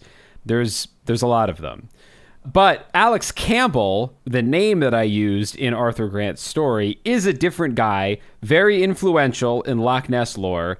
He was a local water bailiff, which is a hilarious term for basically like a local Coast Guard, like Coast Guard at the lake position. Okay. And he was also a stringer for the Inverness Courier, which was the local newspaper. One morning, September 7th, my birthday, 1933, he was patrolling the loch when he saw something strange in the water. But what exactly he saw, I think, is a really interesting look at how myth and legend and lore comes to be. Campbell was introduced to the Loch Ness Monster via the first sighting ever reported in the media, that of Aldi Mackay and her husband, John.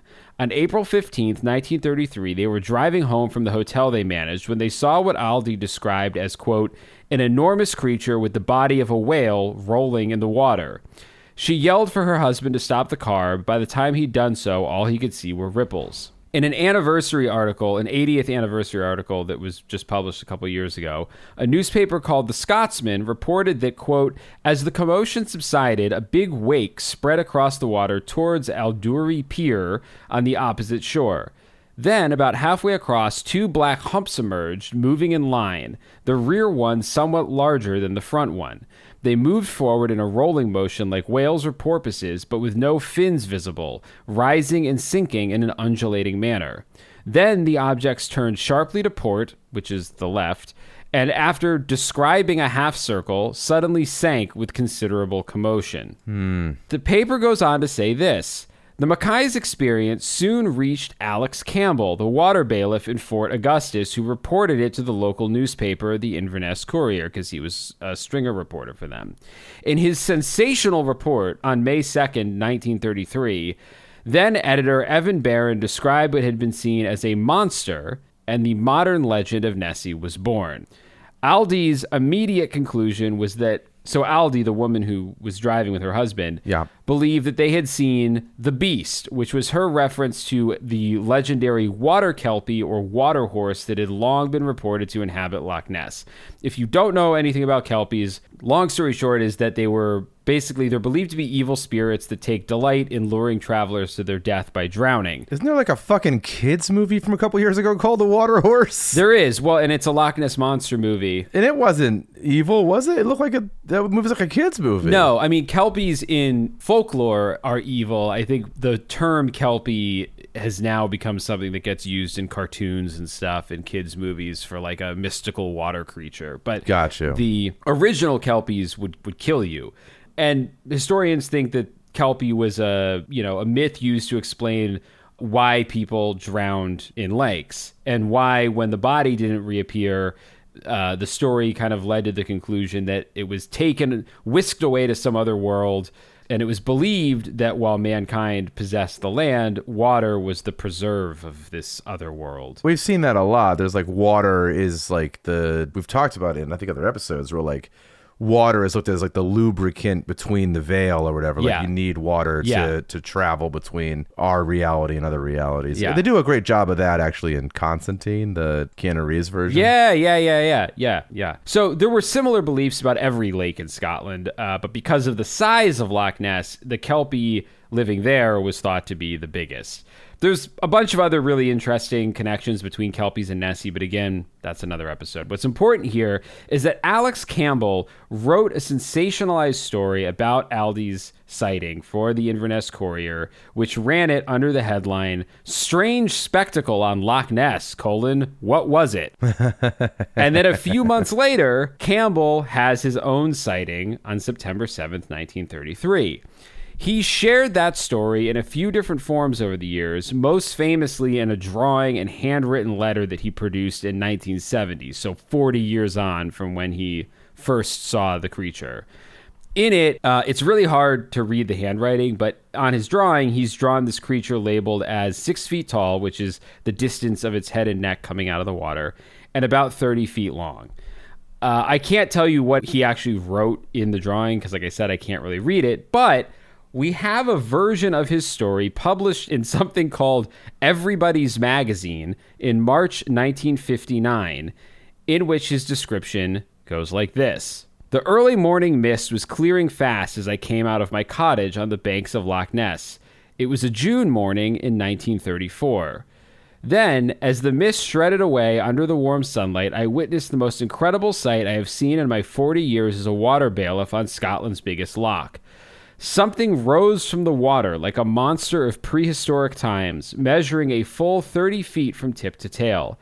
It had a long, sinuous neck and a flat reptilian head. Its skin was grayish-black, tough-looking, and just behind where the neck joined the body was a giant hump like that on a camel, though many times bigger. I pinched myself hard, but it was no dream. The Loch Ness Monster out there in the water was real and tangible. For several minutes it lay there contentedly, basking in the early sunlight.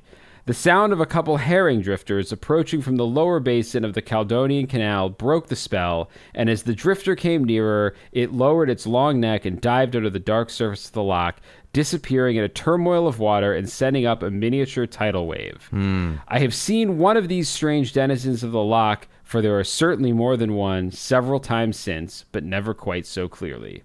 So, pretty compelling story. Yeah. But some dedicated researchers found evidence in a book published in June 1934, which is when he said that this took place in 1959, that pretty much takes the wind out of Campbell's sails here. Now, this book, I don't have a physical copy of it. I could not find a digital copy of it, so I can't 100% tell you that I read this written in the book, but I assume the website that I have linked in the show notes did not make this up wholesale. If anybody has this book, please feel free to fact check me. This book is called The Loch Ness Monster and Others by a man named Rupert Gould, again, published in June 1934. So Rupert Gould went to Loch Ness. He was another guy who's like a really fascinating character. He was like a world-class fixer of clocks and watches and stuff and got fascinated by the Loch Ness legend. He went there. He did a lot of on-the-ground, first-hand reporting from the loch, collecting people's statements, collecting letters, and he was not a credulous guy, or not an incredulous guy. He wasn't going there to prove that it was real. He kind of wanted to get a lay of the land and see what he thought. And he came away believing in the Loch Ness Monster, even though he did not talk about the surgeon's photo, which people think is because it was already a popular photo at the time, and the thinking goes that somebody told him, look, even if you suspect it's fake, don't say that in the book because it's better that you just don't say anything about it. Sure, that makes sense. Yeah, so he came away believing it was real, even though that photo he believed to be fake, and even though he collected this letter from Alex Campbell to his employers, the Ness District Fishery Board. It's dated October 28th, 1933, and this is what it says.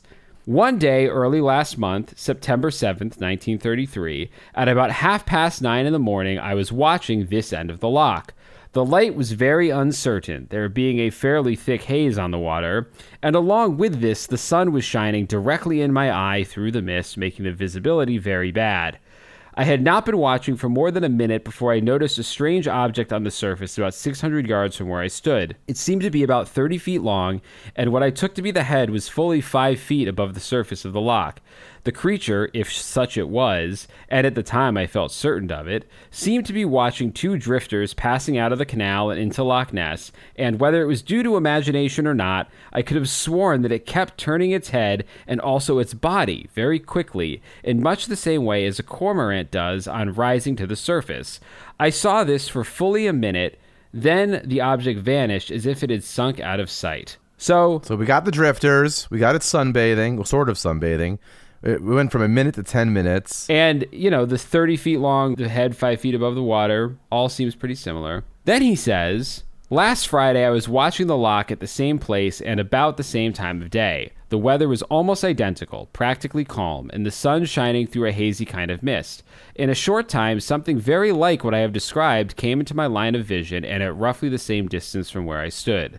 But the light was improving all the time, and in a matter of seconds I discovered that what I took to be the monster was nothing more than a few cormorants, and what seemed to be the head was a cormorant standing in the water and flapping its wings as they often do. The other cormorants were strung out in a line behind the leading bird, looked in the poor light, and at first glance just like the body or humps of the monster as it has been described by various witnesses.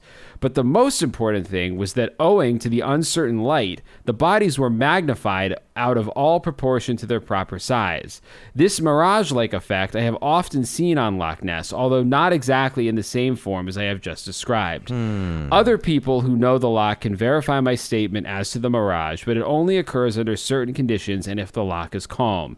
Then it gives every object, from, say, a gull or a bottle to an empty barrel, a very grotesque appearance, provided that such objects are far enough away from the observer. Huh. So basically, it's like, you know how 3 little kids can sit on each other's shoulders in a trench coat and make believe they're an adult? Yep. He's saying that, like, given certain times of day, certain weather situations, you can get like a bunch of birds in a garbage bag. Looks like a monster. Looks like a Lockie. Yeah. We're calling him Lockie now? Sure, go for it. Because his first name is Loch Ness? Lockie Nessie. So I didn't go too far down this rabbit hole. I found a couple of articles that were Alex Campbell defenders online saying that this stuff all came out later and that people are trying to ruin his good name. And that's why I would love to track down this book. Maybe I'll just order a reprint of it or something, because I want to see the context in which this letter... See if Rich Haddam has it. Oh, yeah, Rich might. Because even if you can find it, it's like, sure, maybe Rupert faked the letter at the time, but why would you do that? It would appear to me that this book was published contemporaneously, pretty much, a year after this letter was written, and that at some point after this, Alex Campbell decided he wanted to believe in the Loch Ness Monster and kind of took back the fact that he had written this letter. The only curious thing to me is, supposedly this letter was written to his employers. I don't know why you would write this letter to your employers.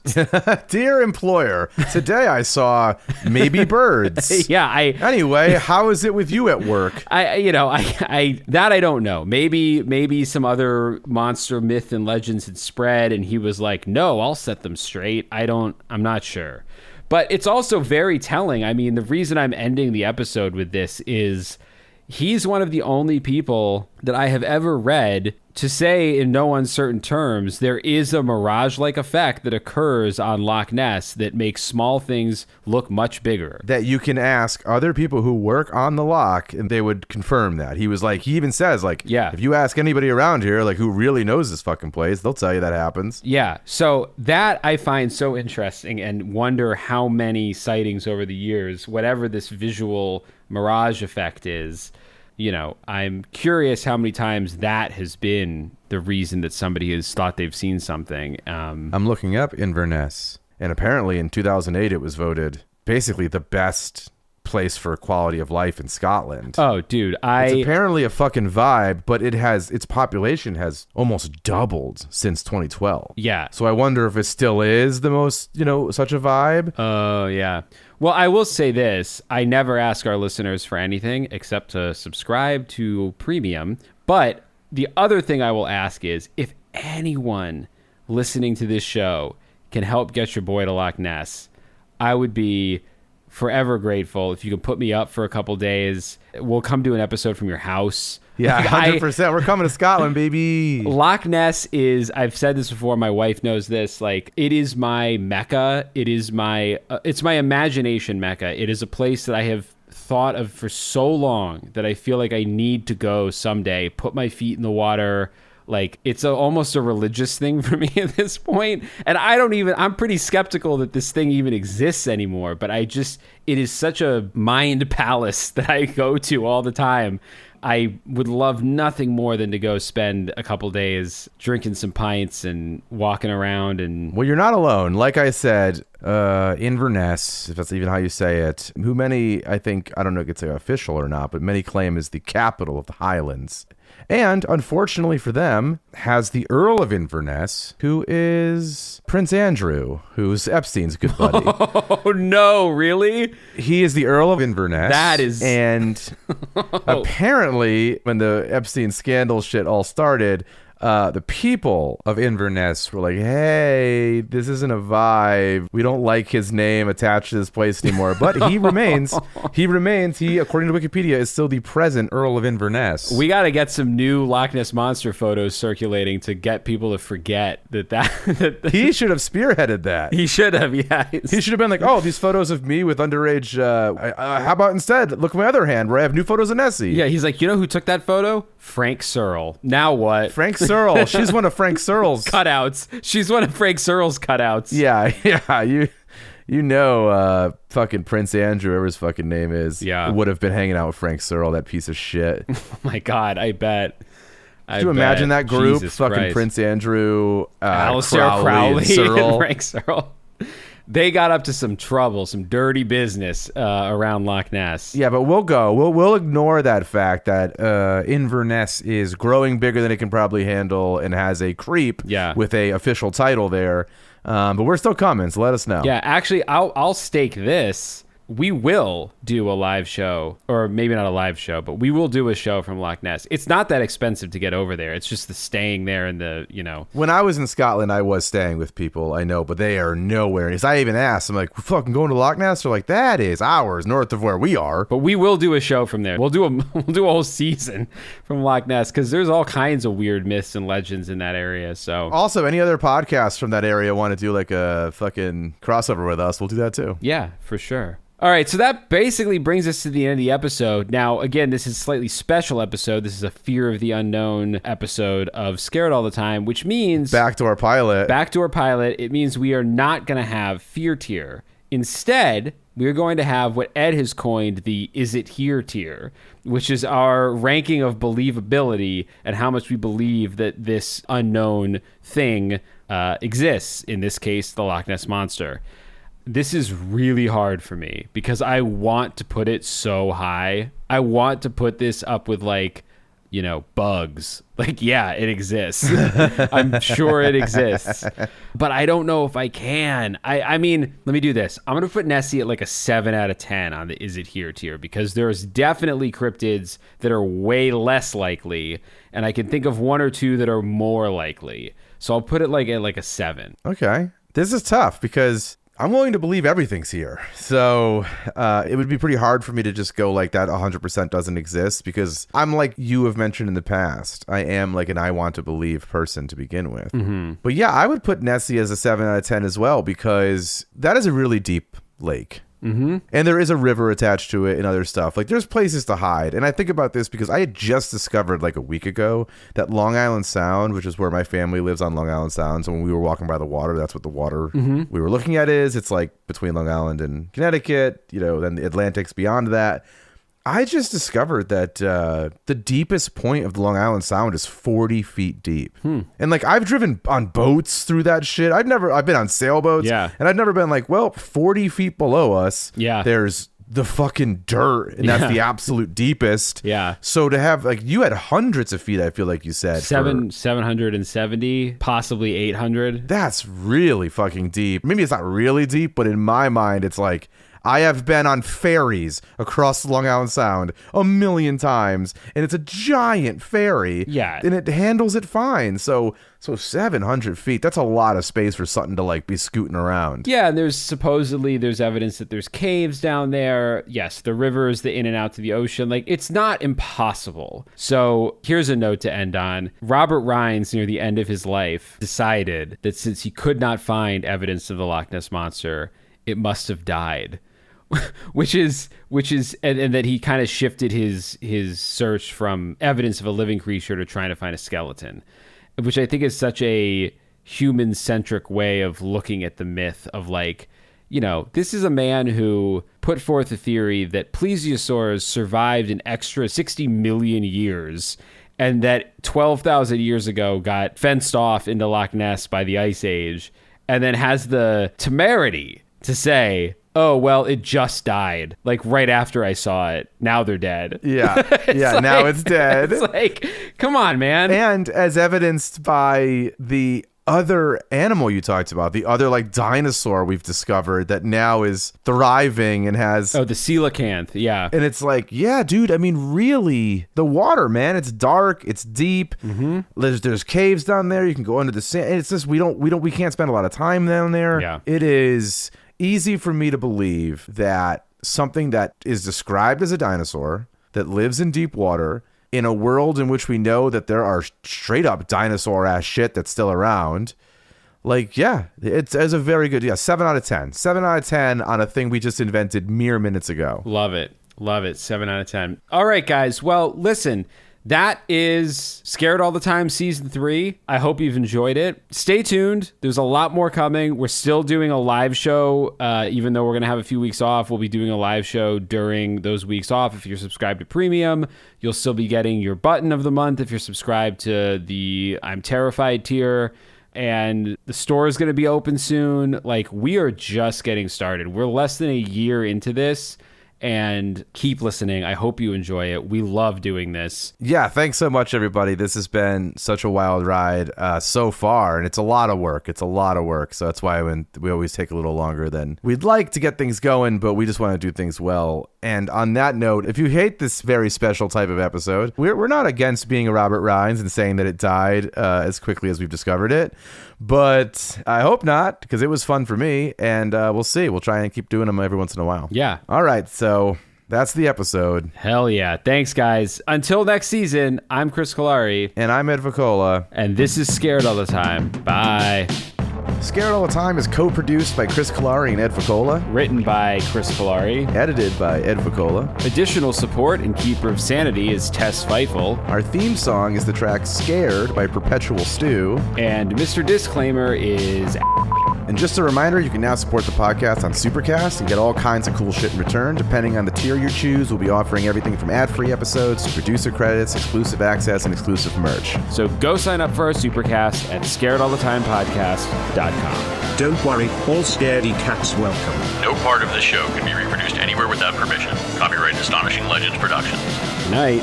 We are in this together. Together. You just realized your business needed to hire someone yesterday. How can you find amazing candidates fast? Easy. Just use Indeed. Stop struggling to get your job post seen on other job sites. With Indeed sponsored jobs, your post jumps to the top of the page for your relevant candidates, so you can reach the people you want faster. According to Indeed data, sponsored jobs posted directly on Indeed have 45% more applications than non-sponsored jobs. Don't wait any longer. Speed up your hiring right now with Indeed. And listeners of this show will get a $75 sponsored job credit to get your jobs more visibility at Indeed.com/kidsandfamily. Just go to Indeed.com/kidsandfamily right now and support our show by saying you heard about Indeed on this podcast.